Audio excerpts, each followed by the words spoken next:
जी बिल्कुल, मुल्क भर की तरह बंगला मंठार में भी यौम यकजहती कश्मीर अहले हदीस यूथ फोर्स के ज़ेर एहतमाम रैली का एहतमाम किया गया है। मेरे साथ यहाँ पर deputy general secretary youth Punjab मौजूद है, उनसे जानते हैं कि वो इस रैली के हवाले से क्या कहते हैं। जी मुल्क भर की तरह बंगला मंठार में भी अहले हदीस यूथ फोर्स की जानिब से यौम यकजहती कश्मीर रैली का एहतमाम किया गया है। कश्मीरी मज़लूम अवाम के साथ इज़हार यकजहती के लिए और उनके साथ हमदर्दी के लिए आज हमने बंगला मंठार में रैली का इनेकाद किया है और मज़लूम कश्मीरियों को इस बात का हम यकीन दिलाते हैं कि इंशाअल्लाह हम आपके साथ हैं। अल्लाह ताला से भी दुआ गो हैं कि अल्लाह आपकी मदद और नुसरत फरमाए और आपको आज़ादी जैसी नेमत अता फरमाए।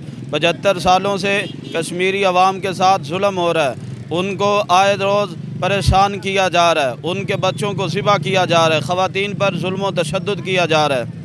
तो हम हुकूमत पाकिस्तान से ये अपील करते हैं कि हमारा ये पैगाम और हमारी ये आवाज़ ऐवान इक़्तिदार तक पहुँचाई जाए और कश्मीरी अवाम के लिए और कश्मीरी मज़लूम मुसलमानों के लिए ऐवान बाला में ये करारदाद पेश की जाए और उनको आज़ाद करवाया जाए। कश्मीर को पाकिस्तान का हिस्सा, पहले भी कश्मीर को हम पाकिस्तान का हिस्सा समझते हैं, आज भी समझते हैं और हमेशा कश्मीरी अवाम के दिल अहले पाकिस्तान के साथ धड़कते हैं। जी, शहरियों का यही कहना है कि अहले पाकिस्तान के दिल कश्मीरियों के साथ धड़कते हैं। जी।